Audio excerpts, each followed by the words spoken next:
Hey there, YouTube. I'm Ikitsu. This is the Ikitsu Times. Welcome to my channel. Welcome to a little bit of Sins of Solar Empire 2.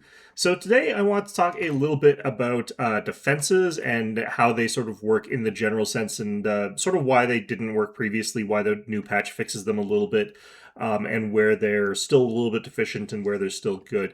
But I'm not going to go severely into the changes. That's going to be its own video where I discuss the defenses for each of the other factions, or each of the factions in general. Now, I didn't really talk about the defenses previously because in previous patches, I think that the defenses, while they were pretty good, were not like a huge part of how you play the game, typically speaking, unless you're in a certain game state where you would sort of just get whatever kind of defenses you could get, and it didn't really matter what you had access to. You would just throw up a sort of defensive network, and that would be what you get.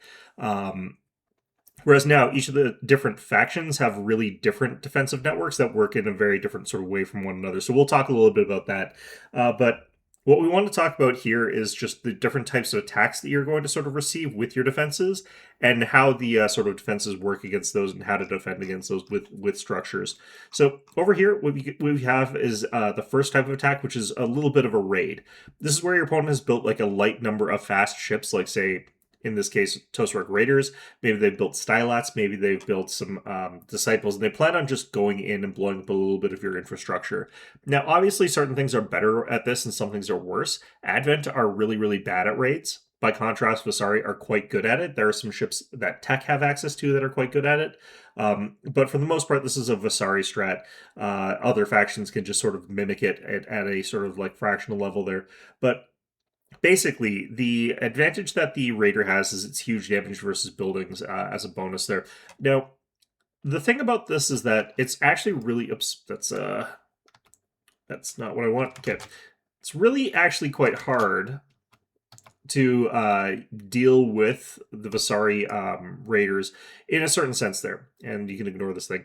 But basically, I spawned these units in because I'm lazy. But yeah, these are actually quite difficult to deal with using stacked fences here. So as we can see, we have a metal extractor that's way out here.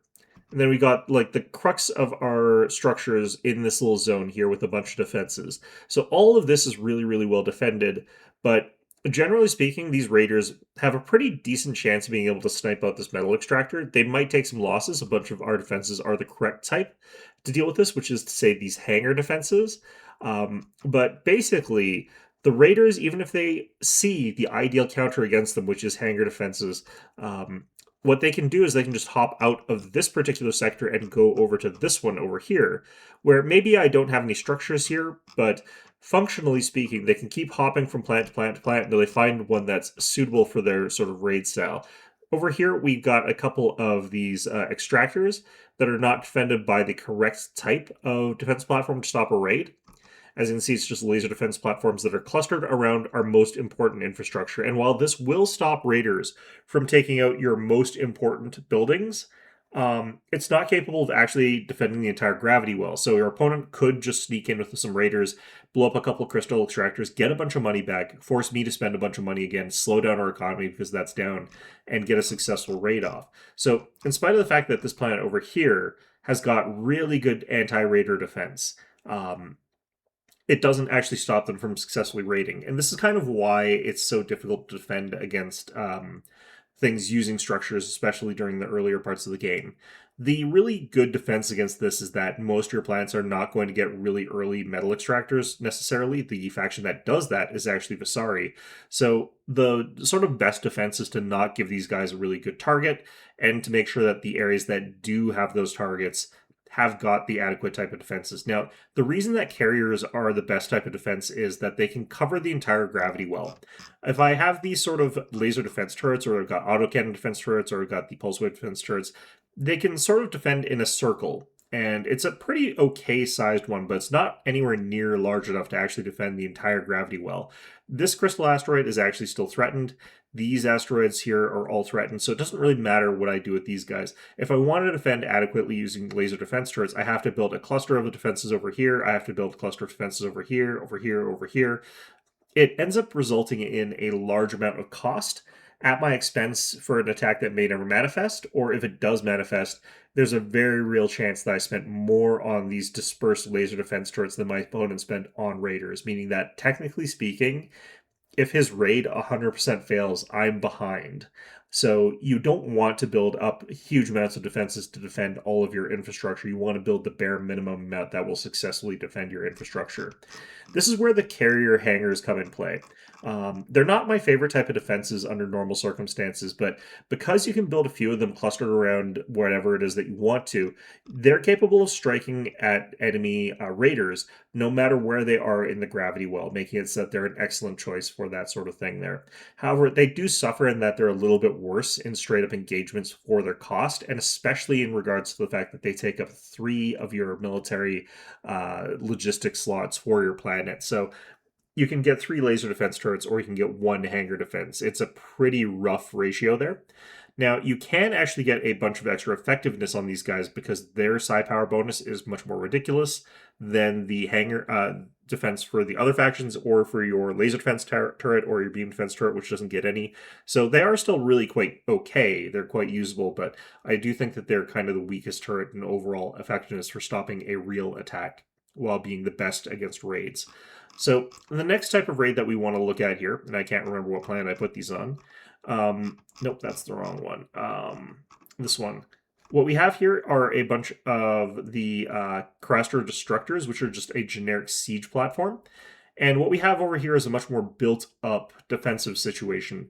And this goes to show, like, again, how difficult it is to actively defend against things using structures. So this is a concentrated defense sector that we've built up so that it can defend against a real attack, because this is what you sort of want if you're getting attacked for real.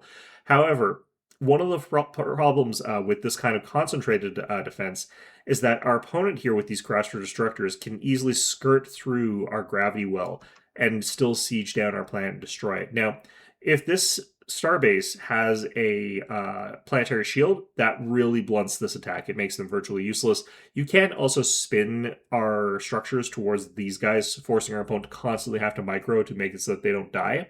So this cluster can sort of defend against these guys, but barring the fact that I built a phase jump inhibitor here, which for example purposes I forgot I should not have, what they can do if they see this really big Transcensia starbase and all these other defenses here, and they make it, I've made it so that's really miserable for them to try and siege down this planet with these Crastor Destructors, is they can hop through the gravity well and go somewhere else.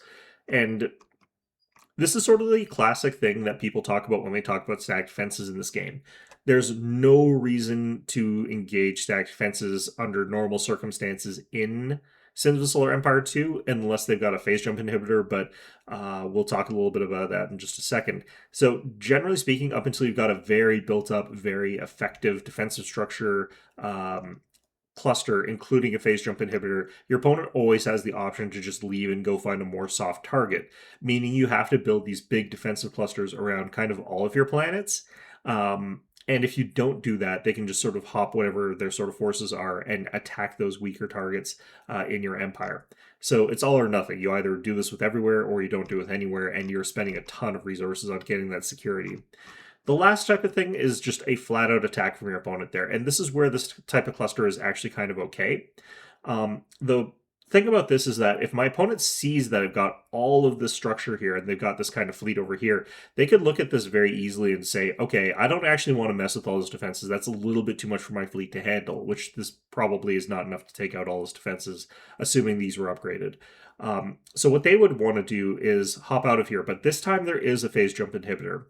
So the thing that stopped this type of defense to really effectively work as anything more than a deterrent against this kind of force is that what they would do is they would just sort of run up, destroy the phase jump inhibitor, and then jump out of the system. And if your opponent was capable of doing that, yes, you are capable of giving their entire fleet quite a beating with all of these defensive structures doing a bunch of damage to them. But because they've destroyed the phase jump inhibitor and jumped out, they've been able to preserve their fleet and come back when they're either more ready or they could target a different planetary system. Now, generally speaking, this kind of fleet engagement, they're not really capable of looking for softer targets in the same sort of way. They're hoping that they can find your main infrastructure and they can just smash it with a direct attack. because they're not going to necessarily siege down a planet super quickly. A lot of their points are invested into real ships and not the siege ships. They're not really going to raid with their raiders or anything like that. They're going to want to just sort of push through your main infrastructure, then slowly siege down the planet, then move to the next one, move to the next one. And if your fleet shows up to sort of fight them, they want to fight that fleet in this sort of situation there. So the thing about dealing with a proper push from your opponent, again, is that they don't have to fight here. This does mean that this is successful in a certain sense there. Your opponent has looked at this. They've decided that they're not capable of actually engaging it. They're going to come back when they're stronger. They're going to take some losses to get out of here by destroying that phase jump inhibitor, but realistically speaking, they're going to preserve most of the fleet and get out of here. Now, there are ways to micro this where it's like you see that they're going after phase jump inhibitors, so you pop another phase jump inhibitor somewhere else in the gravity well. Especially, you could put like one way the heck over here while they're trying to take down this one really quickly. They'll notice that one later and they'll be like, okay, well, now I'm going to go over and deal with that one, and that'll be really easy because I won't have to get shot at by all the stuff. But while they're going over there to do that, you build another phase jump inhibitor over here while you're sort of defending against that. So the summary is that defenses were previously pretty weak just because they had a hard time being in the right place at the right time. Your opponent always had the option of fighting in a different gravity well. Even if you've got the phase jump inhibitors only meant that you're going to cause some amount of damage to the enemy fleet before they were capable of really just leaving anyway. Now, what defenses were really good for and what they remain very good for, and what's so important about them still, is that all of these things bought you time. If your opponent takes a hop into a planetary system like this with a raiding group, and they say, okay, I don't actually want to mess with that with these raiders, that's time spent with those raiders where they're not actively giving your opponent any advantages whatsoever. And while they're hopping from planet to planet looking for an easier, softer target, that's them wasting a lot of time where they could be doing effective damage to you, where you've basically told them, no, you're not getting that now. And that gives you more time not only to react and respond to your opponent, but to build a reaction or response. Like you've seen this now, you know that you have to build a handful of tempests that you can go hunt these guys down and follow them to whatever gravity well it is they decide to fight you in, or actually raid in. So that gives you a bit of time there. Same thing for if you're looking at a situation where your opponent's got a bunch of Crusher Destructors. They say that they look and say, oh, this planet is shielded. They've got all this stuff making it really hard for us to siege. They're going to sort of like swing around and kill us if we stay here. So we're just going to hop to another system. That's, again, giving you a little bit more time before you have to deal with these things, destroying one of your planets. It gives you a little bit of an opportunity, a moment to collect together whatever it is you need to fight them or to build a response to them. And again, if your opponent has to go and destroy the space jump inhibitor, that's buying you time. That's taking this fleet out of the equation for the brief period of time where it's destroying that phase jump inhibitor and then trying to move back out of the gravity well. All of which gives you time to do stuff around the map that you want to accomplish. So that was something that the defenses were kind of good at. The question was basically how effective were they at causing the enemy time, and was that worth the expense of building the buildings in the first place? And to a certain degree, the answer was no. In a lot of circumstances, it was better to simply get more ships because you could do the same thing with ships to a certain degree. The main reason that these are really important in certain circumstances, though, is that they don't take up supply.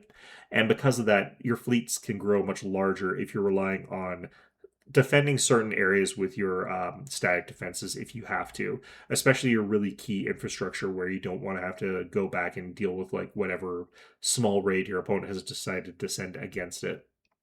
So that's the basics of defenses, why they sort of didn't work. We'll go into how to build functional defenses with each of the different factions and how the new changes made it so that those factions can more effectively and more constructively use their defenses to avoid that sort of problem that we were just discussing here, preventing our opponent from just flying past these defenses and getting at a target of some sort anyway. But in any event, though, that's going to be our video for today. Hope you found this one enjoyable. And of course, as always, hope to see you guys all next time.